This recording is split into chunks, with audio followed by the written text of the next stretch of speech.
Boa noite, pessoal. Boa noite a todos.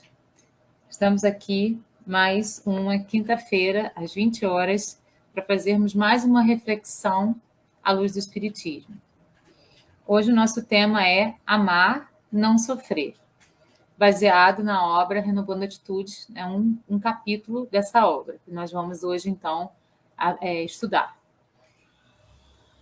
Para iniciar, vamos fazer uma oração, vamos pedir na espiritualidade superior, pedindo a Deus, pedindo aos nossos mentores, pedindo aos nossos anjos da guarda, que estejam conosco em todos os momentos, para que nós possamos captar todas as mensagens que sejam importantes para nós. Mais do que captar, aprender. E mais do que aprender, colocar em prática tudo que for necessário, que for dito aqui, na nossa vida diária, no nosso dia a dia, que a gente possa colocar tudo em prática, que a gente possa colocar todo esse aprendizado em movimento, em ação na nossa vida diária. Peço à espiritualidade superior que possa me inspirar. Me coloco agora a serviço, para que tudo que seja dito possa alcançar os corações das pessoas que necessitam ouvir aquilo que vai ser colocado. Assim é, que assim seja. Vamos então iniciar as nossas reflexões. Amar, não sofrer, baseado na obra Renovando Atitudes. Como nós sabemos, essa obra sempre pega um trechinho do Evangelho para ser discutido, né? Então, a gente vai trabalhar na perspectiva desse trechinho do Evangelho para poder, então, compreender aí o que a obra quer dizer para a gente. Como nós estamos aí na época do Natal, né? Eu trouxe aqui uma pergunta. Para que ele veio? Vamos refletir um pouquinho sobre essa missão de Jesus, né? Ou esse propósito de Jesus, ou para que ele veio? Qual que foi o objetivo da vinda dele aqui na Terra? Será que a gente conseguiu compreender? Será que a gente conseguiu captar, né, essa mensagem? E essa imagem é uma imagem muito interessante, né? Porque ela é o rosto de Jesus, mas se a gente prestar bastante atenção, a gente tem aqui no olho Maria, aqui no outro olho José, aqui no nariz a gente tem Jesus, recém-nascido, a estrela d'alva, e aqui os animaizinhos do presépio. Então, a formação aqui do presépio inteirinho, é uma visão de ótica, né? Então, uma imagem bem interessante aí para a gente poder refletir um pouquinho sobre essa vinda de Jesus até nós, aqui na Terra, deixando sua grande mensagem. O trechinho do Evangelho que nós vamos refletir sobre é o capítulo 5, o item 26. Perguntais se é permitido abrandar as vossas próprias provas. Essa questão leva a esta. É permitido àquele que se afoga procurar se salvar? Aquele que tem um espinho cravado de o retirar? Será que é possível a gente abrandar as nossas provas? Pelo que está falando aqui nesse trechinho do Evangelho, se não fosse permitido àquele que está se afogando buscar se salvar, se não fosse permitido àquele que tem um espinho cravado retirar, como que eles fariam? Então, eles morreriam ali, né? Teriam desencarnariam naquele momento, sem buscar uma outra opção além dessa. E ele está, então, fazendo esse paralelo, essa comparação. Sim, é possível abrandar as nossas próprias provas, de acordo com as nossas atitudes, de acordo com as escolhas que a gente faz no processo da nossa existência. É possível, sim, que essas provas possam ser abrandadas. Nós temos sobre isso um exemplo, né, da vida de Chico Xavier. Um dos seus irmãos, ele tinha feito uma programação reencarnatória em que ele seria acometido por uma doença e ele ficaria 12 anos em coma. Essa foi a programação reencarnatória que ele fez. E durante o processo de vida dele, quando as pessoas iam começando a se acumular em frente à casa de Chico, ele tinha um comércio bem pertinho ali da casa, ele começou a receber essas pessoas, dar água, né, para saciar a sede dessas pessoas, ofereceu um lugar para se sentar à sombra, até mesmo dentro da loja, e ele foi acolhendo essas pessoas com muito carinho. E ele foi trabalhando a existência dele no sentido muito positivo. Quando a doença o acometeu, ele não ficou os 12 anos em coma, porque tudo que ele fez durante o processo de existência abrandou essa prova. Então, está aí, né, um exemplo de que sim, é possível abrandar. Uma coisa importante da gente compreender também é aquilo que a gente costuma falar assim, isso aqui é meu karma, isso aqui não tem jeito porque é meu karma. O que é o karma para o espiritismo? O karma para o espiritismo, né, a palavra karma significa ação. Então, o que é o karma? O que se transforma em karma na nossa existência? Segundo o Espiritismo, o karma é o resultado das nossas culpas. Quando a gente passa por determinadas situações na nossa vida e, ao invés de ter aprendizado com essas situações, nós criamos culpa com essas situações, nós provocamos aí um karma. Porque através da nossa culpa, a gente vai escolher uma punição para que a gente mesmo possa passar por ela. Não é a espiritualidade superior, não é Deus que traz essas punições para a gente, né? Existe a lei da causa e efeito, mas isso vai acontecer quando a gente não compreende que a vida, que tudo na vida são experiências pelas quais a gente passa. E essas experiências elas vão nos proporcionar aprendizados. Se ao invés disso, ao invés de aprender com aquela experiência, mesmo uma experiência desgastante, uma experiência penosa, uma experiência dolorosa, uma experiência difícil, se a gente ficar preso nessa experiência, se culpar por aquilo, por aquele acontecimento e começar a se vitimizar, a gente estagna em frente àquele acontecimento e gera o karma. É aí que acontece essa geração do karma. Se ao invés disso a gente aprende com essa experiência, se a gente consegue observar essa experiência, seja ela com uma situação pela qual a gente passou, seja ela com uma pessoa, né, com quem a gente está convivendo ou que a gente conviveu, seja ela qualquer tipo de situação, a gente pode fazer aqueles passinhos, observar tudo o que está acontecendo, compreender esses acontecimentos, tomar consciência para então agir frente a esses acontecimentos. Quando a gente faz esse processo, a gente cria para a nossa própria existência o aprendizado dessa experiência. E aí a gente se torna protagonista. A gente pergunta, tá bom, não foi uma experiência interessante, né? O que eu posso fazer para modificar? Quando uma coisa se repete muito na nossa vida, é porque a gente está reprovado naquilo ali. Então, a gente precisa trabalhar para poder passar por aquilo de uma maneira mais eficiente. Né? Tem pessoas até que falam assim, nossa, minha vida fica sempre no mesmo movimento, né? Eu luto, luto, luto e caio nesse mesmo problema. Eu nado, morro na praia. Essas frasezinhas que a gente fala, geralmente são crenças limitantes que a gente tem. Nós mesmos são aí os karmas que a gente provoca para a nossa existência, né? As crenças que limitam o nosso progresso. Então, a gente precisa prestar atenção nessas falas nossas, nessas falas repetitivas, porque elas causam para nós exatamente aquele efeito, né? Nós vamos vibrar para a vida de acordo com os nossos pensamentos. Primeiro a gente pensa, depois a gente fala. Então, quando a gente realiza a fala, a gente já pensou. E é o nosso pensamento que vai guiar toda a nossa existência, em que vai atrair para nós as situações e as pessoas compatíveis com eles. Então, a gente precisa prestar bastante atenção nisso. Se a minha vida está nesse looping, e se eu tenho essa fala repetitiva de que minha vida está sempre, eu luto, luto, luto, sempre caio nisso, né? Eu nado, sempre morro na praia, é porque a gente está reprovado aí.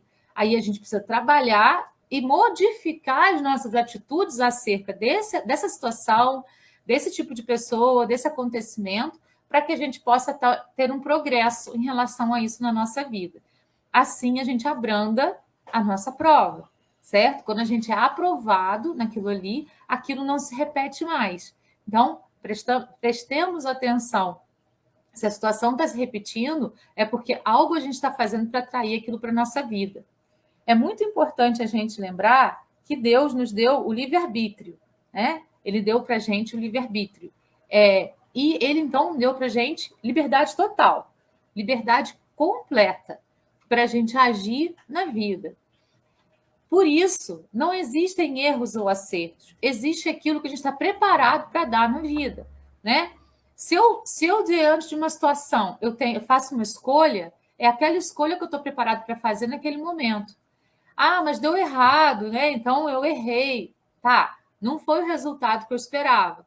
Então, eu preciso fazer os passinhos, observar, compreender, tomar consciência para agir de modo diferente na próxima vez, para que eu possa então plantar com mais eficiência da próxima vez. Esse é o processo que eu preciso fazer. Tá, com aquela experiência, mesmo que ela tenha sido, né, vista por mim de uma forma negativa, algo que, poxa vida, podia ter sido diferente, eu preciso ter o aprendizado e não a vitimização. E não a questão de, nossa, isso só acontece comigo, nossa, comigo sempre tudo dá errado, porque comigo só acontece assim. Aí eu entro no processo de vitimização, no processo de culpa e crio karma. É nesse sentido que as coisas vão acontecer. E muitas vezes nós fazemos as nossas programações reencarnatórias baseadas nessas culpas que nós carregamos na nossa existência. Por isso a gente precisa trabalhar melhor. Ao invés de nos culparmos pelas situações, nos responsabilizarmos. Quando a gente se responsabiliza, a gente compreende que foi uma escolha e que eu posso mudar. Quando a gente se culpa, a gente entra no processo de vitimização. Então, é aí que a gente precisa trabalhar para poder modificar isso na nossa existência.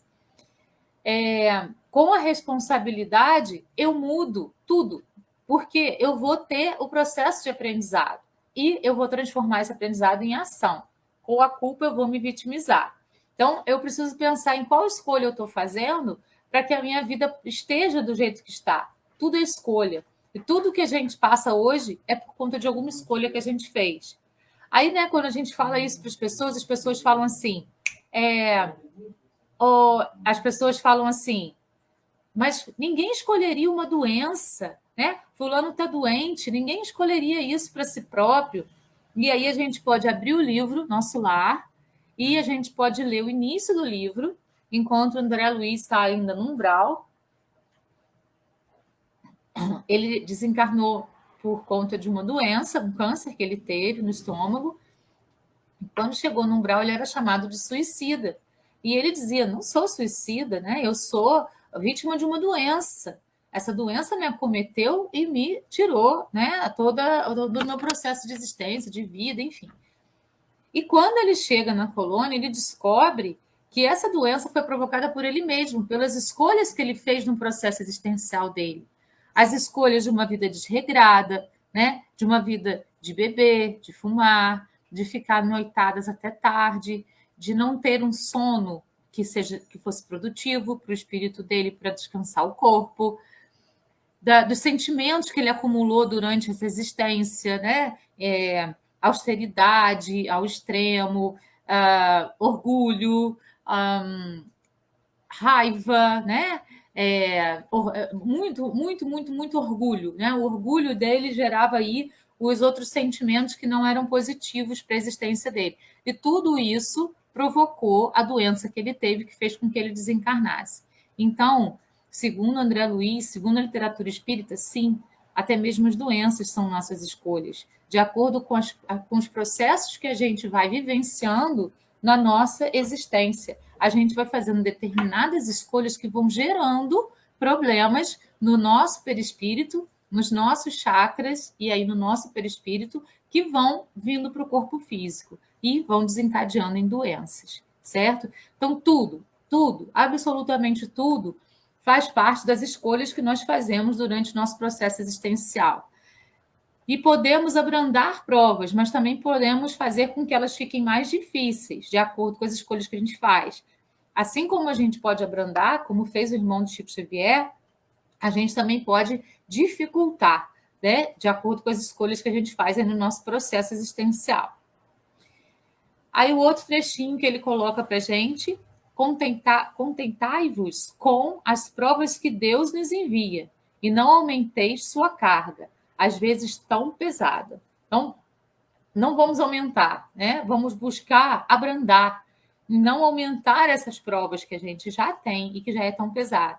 Muitas vezes, quando a gente está fazendo a nossa programação reencarnatória, a gente quer resolver todos os problemas que a gente tem numa vida só. Todas as nossas culpas, tudo aquilo que a gente considera como débito, a gente quer resolver numa vida só. Então, a gente pega lá e fala, ó, eu vou passar por isso, eu vou vir desse corpo desse jeito, desse outro jeito aqui, na situação financeira eu vou vir assim, assim, assim. Aí a espiritualidade fala assim, peraí, vamos com calma, vamos olhar isso tudo de novo?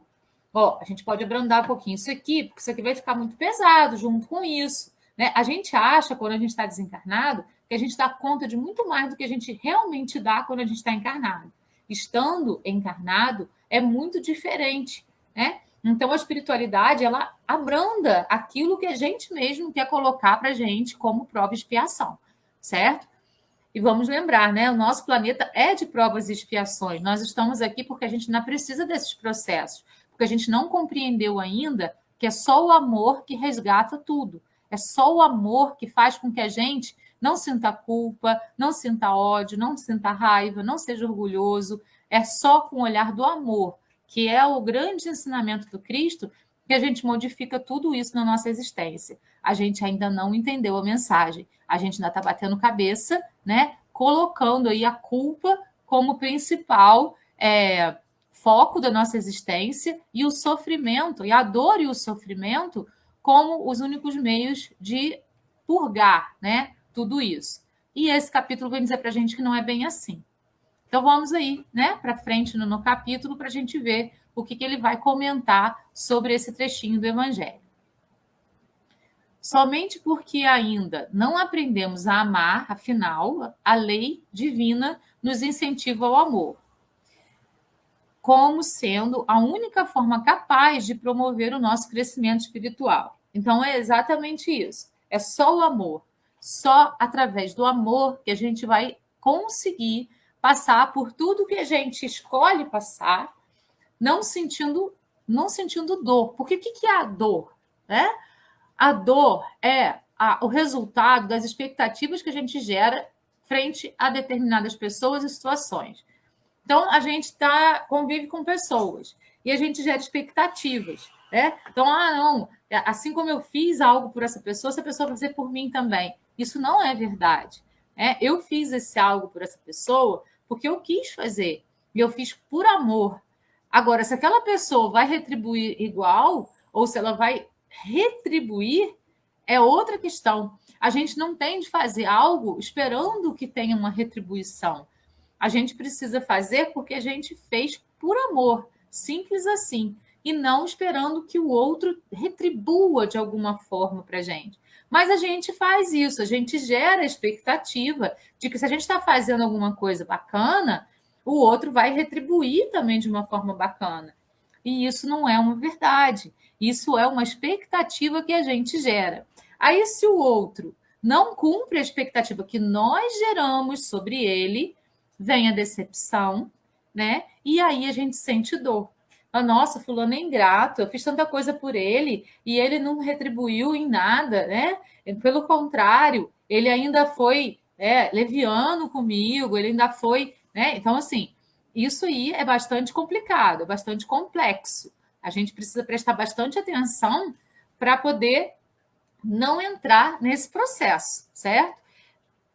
Fazer as coisas simplesmente por amor. Isso é muito difícil, né? Não estou dizendo que seja fácil, mas é exercício diário. A gente precisa ir se policiando. De que maneira? Com orar e vigiar que Jesus trouxe para a gente. Né? Jesus veio para a Terra em forma humana. Por que ele fez isso? Ele podia ter vindo como uma divindade, né? Flutuando, passando por cima de nós, mas ele fez questão de vir encarnado como um ser humano normal. Por quê? Porque ele quis mostrar assim para gente. Eu vim na forma humana para mostrar para vocês que tudo que eu faço é possível que vocês também façam. Tudo que Jesus fez foi exemplo para a gente poder, então, agir e atuar de acordo com aquele ensinamento dele, de acordo com aquilo que ele também fez. Né? Então, isso é muito importante a gente ter em mente.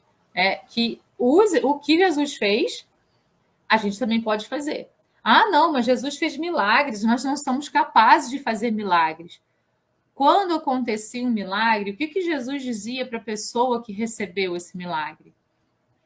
A pessoa agradecia a Jesus, falava, obrigada, Jesus, por você ter me curado, obrigada por você ter feito isso pela minha vida. E Jesus dizia, a sua fé te salvou. Então, ele mostrou para a gente que não era algo divino, que não era um milagre que ele proporcionava, era algo que a fé da pessoa proporcionava a ela mesma. Então, se a gente tem fé, se a gente trabalha dentro da perspectiva da lei divina do amor, tudo é possível. Jesus disse: se a gente tiver fé do tamanho de um grão de mostarda, nós podemos mover montanhas. Ele disse: o poder está na mão de vocês.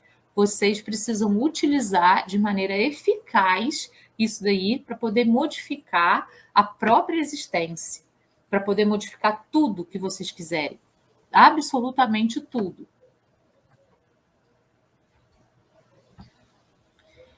Os métodos reais da evolução só acontecem em nós quando entramos no fluxo educativo do amor. Então, é só através do amor que a evolução vai acontecer. Qual que é o nosso propósito na Terra? O nosso propósito único, o nosso único grande objetivo é a nossa própria evolução. É a gente poder trabalhar para a gente crescer como pessoa, se a gente ser um ser humano melhor, a gente ser um espírito melhor. Esse é o único propósito que a gente tem na nossa existência. Não existe outro. Né? É o único. E isso só vai acontecer no fluxo educativo do amor. Essa foi a grande mensagem de Jesus. Né? Amai-vos uns aos outros. Né? E Jesus disse, amai ao próximo como a ti mesmo. Então, o que ele quis dizer com esse mandamento? Ele quis dizer o seguinte, você só vai poder amar o outro quando você se amar, porque a gente só dá o que tem. Então, se a gente não se ama, a gente não tem amor para dar. A gente só vai poder amar de verdade quando a gente tiver amor para dar. Então, a gente precisa se amar para poder, então, amar o outro. E todos os sentimentos relacionados com amor, benevolência, compaixão, perdão, caridade, né? Tudo isso só vai acontecer para o outro se eu primeiro fizer comigo. Então, o meu grande propósito é a minha própria evolução. Se eu trabalho em prol da minha própria evolução, todo o restante vai trabalhar também para que essa evolução possa acontecer. Né?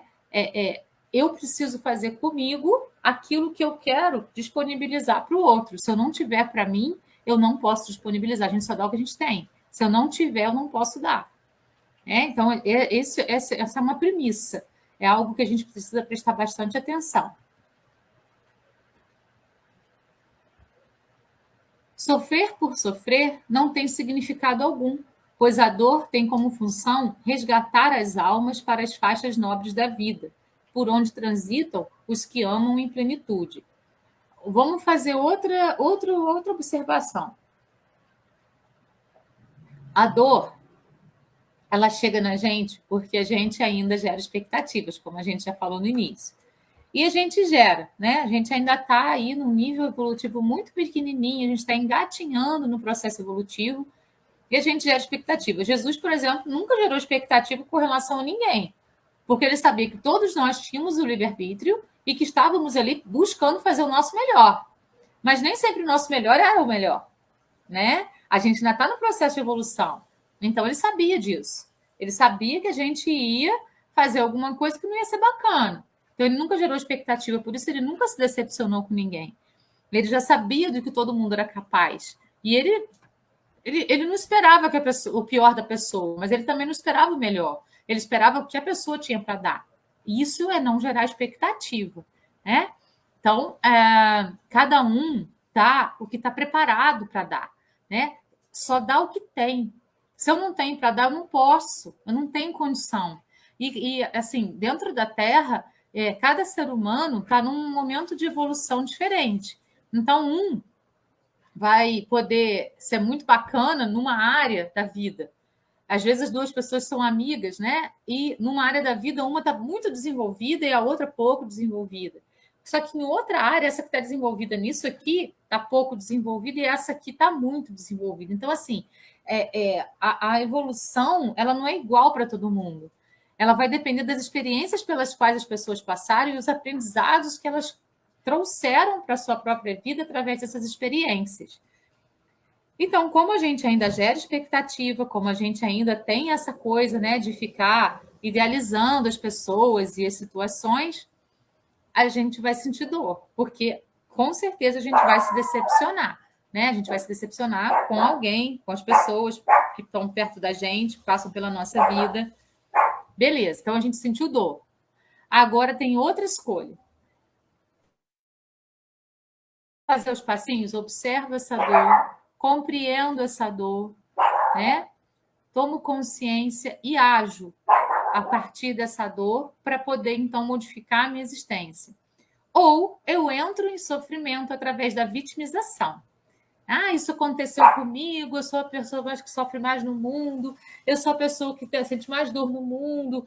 Aí eu vou entrar na vitimização e vou entrar também em sofrimento. Então, entrar em sofrimento é uma escolha. Eu posso aprender com aquela dor ou eu posso ficar sofrendo como se eu fosse a grande vítima do mundo. É uma escolha que eu faço. É simples, como eu for falando? É, mas é difícil de realizar isso na nossa existência, porque a gente está habituado a sofrer. A gente se habituou durante todo o nosso período existencial, e eu não estou falando de uma vida só, eu estou falando da gente como ser infinito, a gente se habituou com o sofrimento. Né? Então, a gente precisa se desabituar, porque o sofrimento não traz nada de bom para a gente. Ele só vai fazer a gente ficar estagnado frente a uma situação. Né? A dor também não vai trazer nada de bom, porque ela vai ser um sentimento que vai machucar. Mas a gente ainda está nesse momento da dor. Bom, tudo bem, vamos admitir isso. A gente não chegou ainda a compreender o amor de Jesus, aquele amor que ele veio trazer. E a gente não consegue ainda trabalhar dentro desse amor. Então a gente vai sentir dor porque a gente gera expectativa. Beleza, mas entrar em sofrimento a gente já pode parar. A gente pode escolher compreender as situações pelas quais a gente passa, porque todas são frutos da nossa escolha. Ah, mas uma pessoa morreu e isso é fruto da minha escolha? Sim, é fruto da minha escolha junto com ela. A gente fez alguma programação, ou ela fez alguma programação e a gente estava perto dela, porque quando a gente dorme, a gente vai para o mundo espiritual e a gente faz muitos combinados. Né? Então, assim, isso vai acontecer, de a gente fazer esses combinados, a gente já ser preparado espiritualmente para aquilo, mas a gente não lembra, então a gente vai entrar nesse conflito mais uma vez, certo?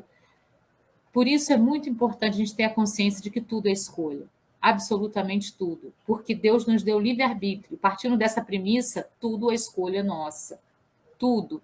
Pode ser escolha pretérita numa programação reencarnatória, pode ser escolha desse momento que a gente está vivendo, e a gente pode, como a gente falou no início, modificar essa programação reencarnatória a todo momento. A gente muda o nosso destino de 5 em 5 segundos, a partir das escolhas que a gente vai fazendo no nosso dia a dia.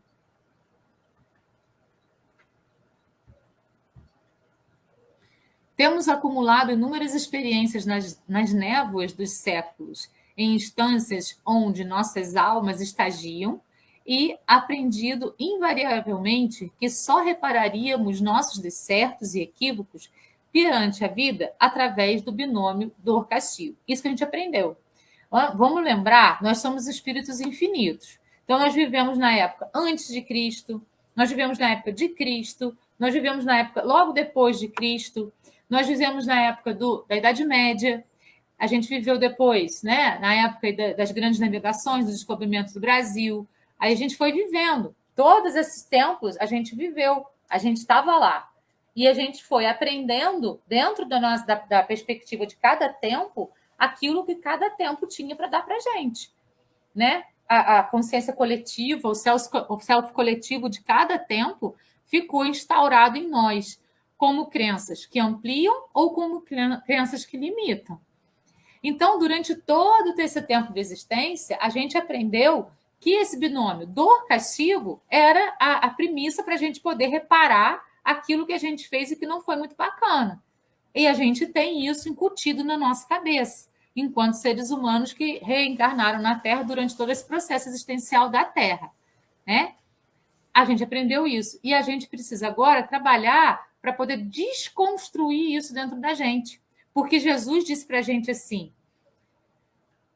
vocês são o sal da terra e a luz do mundo. Como que a gente pode ser o tempero perfeito para a terra e a luz da terra se a gente vai trabalhar sempre na dor e no castigo? Como que a gente vai levar luz para a terra se a gente está em sofrimento? Se a gente está dentro da dor e do sofrimento e a gente está buscando castigo para a nossa existência? Se ele pediu para a gente ser o sal da terra e a luz do mundo, a gente não pode ficar no binômio dor-castigo. A gente tem que trabalhar na perspectiva de modificar isso dentro de nós. Tirar essa crença de que isso é verdade absoluta. Aí ele continua no capítulo. Nas tradições da mitologia pagã, aprendemos com os deuses toda uma postura marcada pela dor. A princípio, os duelos de Osíris, 7 Horus, no Antigo Egito, mais além, assimilamos formas pensamentos das desavenças e vinganças de Netuno e Júpiter no Olimpo, a morada dos deuses da Grécia. Então vamos lembrar, somos seres infinitos, vivemos nessa época anterior a Cristo. E aprendemos lá no Egito Antigo, aprendemos na Grécia, essa questão aí também, né? Da postura de dor, da postura de eu tenho que ser o melhor, eu tenho que vencer, a questão da luta, né? Das formas de pensamentos que eles ali colocaram para a humanidade naquele momento histórico. Por outro lado, não foi somente entre as religiões idólatras que incorporamos essa forma de convicção, mas também nos conceitos do Velho Testamento, onde exercitamos toda uma forma de pensar na exaltação da dor como um dos processos divinos para punir todos aqueles que se encontravam em falta. O Velho Testamento trabalha muito a ideia de Deus como um Deus punitivo, um Deus que vai sempre estar cobrando da gente os acertos, as posturas assertivas diante da vida, e vai punir se a gente não cumprir com esse papel. Isso é contraditório se a gente lembrar que Deus nos deu livre-arbítrio. Se ele deu livre-arbítrio, ele sabia que a gente ia fazer escolhas equivocadas. Ele sabia que a gente ia fazer escolhas menos assertivas. E ele permitiu que isso fosse possível para que a gente tivesse, então, a partir dessas escolhas, o aprendizado daquilo que é melhor para a nossa existência. Por isso não existe erro e acerto. Por isso não existe essa postura de um Deus punitivo, porque Deus não pune ninguém. Ele está aí para poder compreender os processos pelos quais a gente passa. Tanto isso é verdade que quando queriam apedrejar, né, Maria Madalena, Jesus parou tudo, escrevendo no chão, ao lado dela, levantou-se e perguntou: atire a primeira pedra aquele que não tiver pecados. Jesus mostrou para toda a humanidade que nós temos o direito de escolher e que nós muitas vezes fazemos escolhas menos assertivas, o que se chamava até então de pecado. Que a gente sabe que não é bem assim hoje, né? O Espiritismo nos mostra isso. A palavra talião significa tal, do latim talis, definida como a lei de Talião, ou seja, olho por olho, dente por dente. Está lá em Êxodo 21, 24. Significa que as criaturas deveriam ter como castigo a dor, tal qual fizeram os outros sentir. Então, se eu fiz o outro sentir essa dor, eu tenho que sentir essa dor. E a gente tem isso incutido no nosso espírito até hoje. A gente precisa trabalhar para modificar essa ideia. Constatamos, assim, a ideia de que se tinha do poder divino era caracterizada por atributos profundamente punitivos. E nós sabemos que Deus é puro amor. E nós somos feitos à imagem e semelhança de Deus. Portanto, puro amor também. A gente só precisa aprender a trabalhar com esse amor. Já afirmava, e Deus, na sua ira, lhes repartirá as dores. Está lá em Jó 21, 17. O Gênesis, em se referindo aos castigos da mulher, multiplicarei os teus trabalhos e em meio da dor darás à luz a filhos. Isso está lá na Gênesis 3,16. São algumas dentre muitas assertivas que nos levaram a formar crenças profundas de que somente o sofrimento era capaz de sublimar as almas ou reparar negligências, abusos e crimes. Nós fomos ensinados durante muitos anos que isso era uma verdade absoluta. E aí veio quem? Veio o nosso mestre maior, o nosso mestre Jesus, para poder desmontar tudo isso, para mostrar para a gente que não é por aí, né? No Sermão do Monte, Jesus Cristo se refere à lei de Talião, revogando-a completamente. Ouviste que foi dito, olho por olho e dente por dente. Eu, porém, vos digo que não resistais ao mal, mas se alguém te bater na face direita, apresenta-lhe também a outra. Então Jesus diz, não é assim que a gente deve agir no mundo. A gente deve agir no mundo não é aceitando, né, as coisas que as pessoas fazem de mal para a gente, mas também não é revidando, né? Se alguém bate numa face, a gente oferece a outra de que forma? Fazendo uma oração silenciosa para essa pessoa, para ela poder ouvir a própria voz interior e perceber que ela está fazendo alguma coisa que não é bacana, né? Olhando com um olhar de compaixão para a pessoa, ao invés de olhar com um olhar de raiva.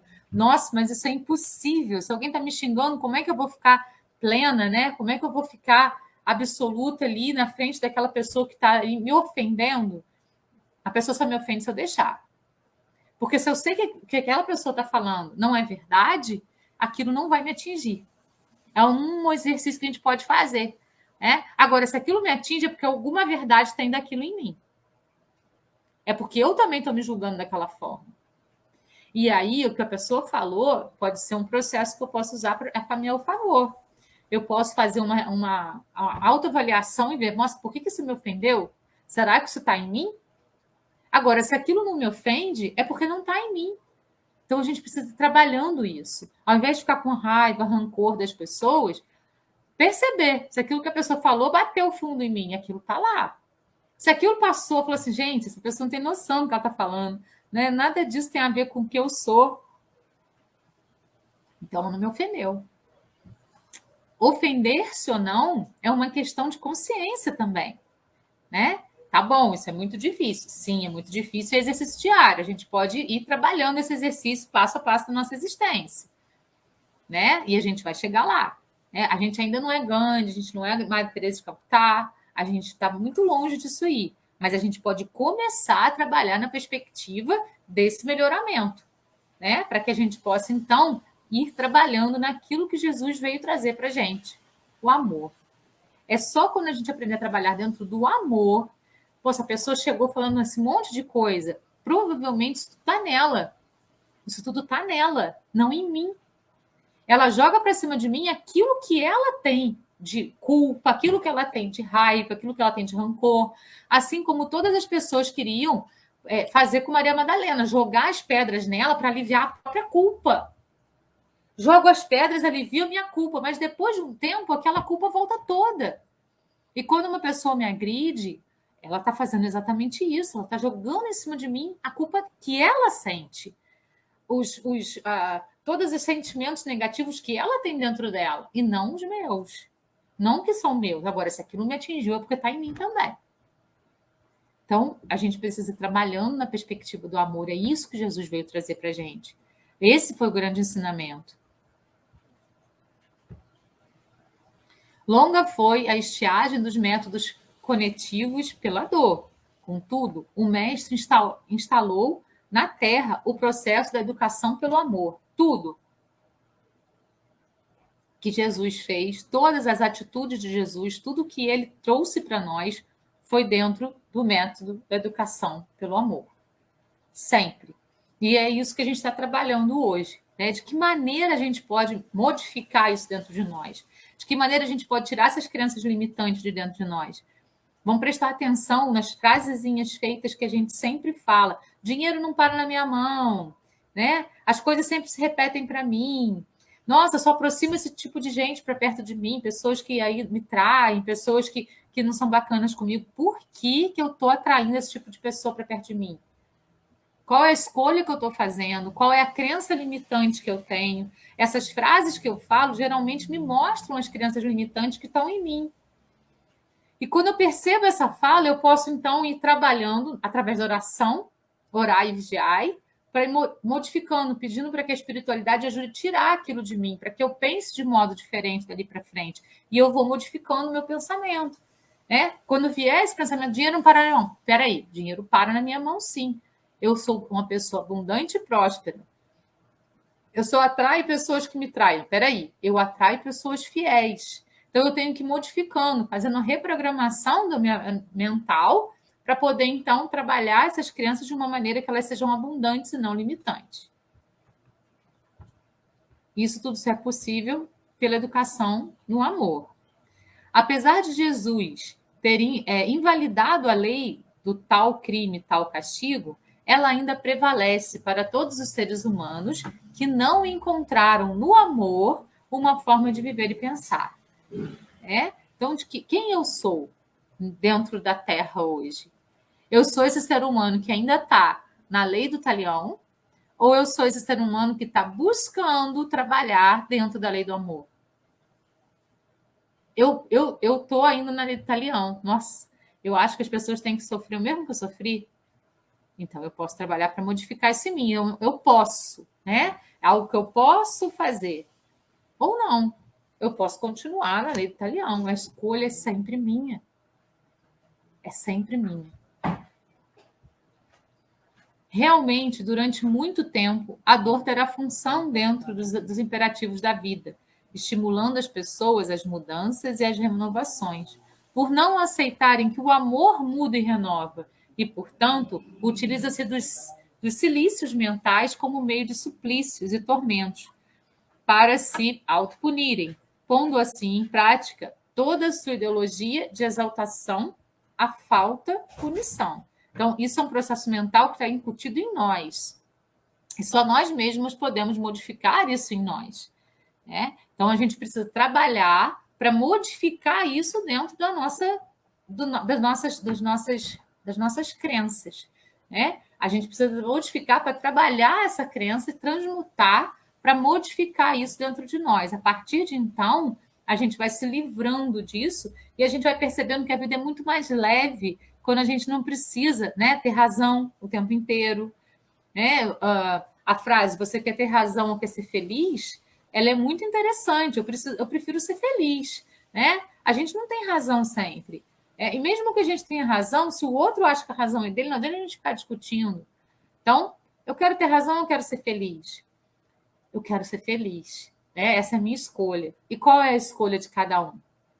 A gente precisa trabalhar para que esses movimentos cíclicos da mente possam se modificar, fazendo a reprogramação mental, fazendo a reforma íntima. É esse sempre o convite a reprogramar, o convite a fazer a reforma íntima. Crenças não são simplesmente credos, máximas ou estímulos religiosos, mas também princípios orientadores de fé e de ideias que nos proporcionam direção na vida. São verdadeiras forças que poderão limitar ou ampliar a criação do bem em nossa existência. Então, as crenças elas nos limitam ou elas ampliam as nossas possibilidades, né? Eu sempre gosto de dizer que quando eu faço as lives, quando eu faço as palestras ao vivo, eu gosto de trazer perguntas para todos vocês, para que essas perguntas fiquem na nossa cabeça e quando a gente achar a resposta da pergunta, a gente tem mais uma pergunta para fazer. Quando a gente faz perguntas, a gente abre possibilidades, né, de aprendizado, abre possibilidades de respostas. Quando a gente conclui, a gente fecha possibilidades. Então, a gente nunca deve concluir nada absolutamente, porque a gente não sabe nada absolutamente. O que a gente sabe é uma gota dentro do oceano. Então, ficar na pergunta é deixar sempre a possibilidade do aprendizado aberta. Né? É ser a metamorfose ambulante, se responsabilizar pelo processo da existência, sendo protagonista da nossa própria existência e estar aberto para o aprendizado o tempo todo. Se hoje eu tenho certeza de uma coisa, eu posso questionar essa coisa que eu tenho certeza e abrir uma pergunta sobre isso. Provavelmente vai vir uma resposta para mim de que aquela certeza não era realmente certa. Né? Nós somos seres em processo de aprendizado. Então, a gente não sabe nada, na verdade. A gente sabe uma gota dentro do oceano. Mudar para o amor como método de crescimento, reformulando ideias e reestruturando os valores antigos, é sairmos da posição de vítimas, mártires ou pobres coitados, facilitando a sintonização com as correntes sutis e amoráveis dos espíritos nobres que subiram na escala do universo, amando. Os grandes espíritos que foram apresentados a nós aqui na Terra, porque vem grandes espíritos que ficam anônimos, né? Eles não se apresentam como grandes pessoas. Alguns têm esse propósito, né? Gandhi, Buda, Osho, Madre Teresa de Calcutá, o Mestre Jesus, né? Eles não tinham essa posição de vítima, nem de mártires e nem de pobres coitados. Eles tinham posição de amar. Sempre o discurso deles era baseado no amor. Amar. Né? Madre Teresa de Calcutá uma vez foi convidada para uma passeata contra o aborto. Ela falou, não, eu não vou numa passeata contra o aborto. Eu acho que a gente não tem que ser contra nada. Mas se for uma passeata a favor da vida, eu vou. Então, a gente precisa ser a favor do amor. A gente precisa, ao invés de querer brigar, lutar, se desgastar com as pessoas, a gente precisa trabalhar no sentido de ter menos desgaste, ou não ter nenhum desgaste, trabalhando sempre na perspectiva do amor, sem se ver como maior nem menor, se vendo como uma pessoa em processo de evolução, sempre em processo de evolução, colocando o amor à frente de tudo. Mas vamos lembrar, né? Chico Xavier sempre disse para a gente, o amor liberta, nunca prende. Então, se a gente está amando e querendo prender as pessoas perto da gente, é porque o nosso amor ainda não é amor de verdade. O amor de verdade liberta, assim como Deus faz com a gente. Nós somos livres para fazer as nossas próprias escolhas. Né? E aí, os resultados dessas escolhas vão nos trazer ou estagnação, quando a gente se vitimiza, quando a gente fica na culpa, ou aprendizado para a evolução, quando a gente se responsabiliza e consegue compreender aquilo de uma maneira perfeita. Assim Deus é com a gente. Assim devemos ser com todas as pessoas que amamos. O amor liberta, não aprisiona. A gente não tem que querer que as pessoas façam o que a gente quer. A gente tem que aprender a amar a pessoa como ela é. Ela tem as limitações dela, assim como eu tenho as minhas. Todo mundo tem as suas próprias limitações. Então, quando a gente aprender a amar as pessoas como elas realmente são, a gente não vai se decepcionar mais, porque a gente não vai gerar expectativa. Né? E esse é o aprendizado. Jesus nos ama, Deus nos ama exatamente como a gente é, sabendo que nós temos limitações e que nós vamos, sim, cometer algumas coisas que não são bacanas. Mas é importante que a gente possa ter a consciência para poder trabalhar isso de uma maneira eficiente, trabalhar isso de uma maneira de resgatar aquilo que não foi bacana na atitude anterior. E que as pessoas que estejam ao nosso redor e que realmente nos amem consigam compreender que é possível modificar quando a gente quer. Quando a gente quer se modificar, é possível. Mas quando a pessoa quer ter a síndrome de Gabriela, eu nasci assim, eu cresci assim, vou morrer assim, aí não tem jeito. Né? A gente precisa querer ser a metamorfose ambulante para poder, então, se modificar através do amor a cada dia, estando aberto à modificação e não preso a preceitos, preconceitos que foram instaurados em nós no decorrer dos tempos, no decorrer das nossas existências. Ora nós estamos encarnados, ora nós estamos desencarnados. Ora estamos dentro do corpo físico, ora estamos fora desse corpo físico. Mas a nossa existência é uma só. Nós somos espíritos infinitos, imortais. É uma existência só. Não importa se a gente estava com corpo ou sem corpo. Esse avatar que a gente usa para viver aqui na nossa vida, ele vai ficar na Terra em um certo momento. E a gente vai continuar a nossa existência, né, naquele lugar para o qual o nosso pensamento vai nos levar, de acordo com a literatura espírita. Né? Nós vamos para o lugar onde nosso pensamento se afina com os outros seres daquele lugar.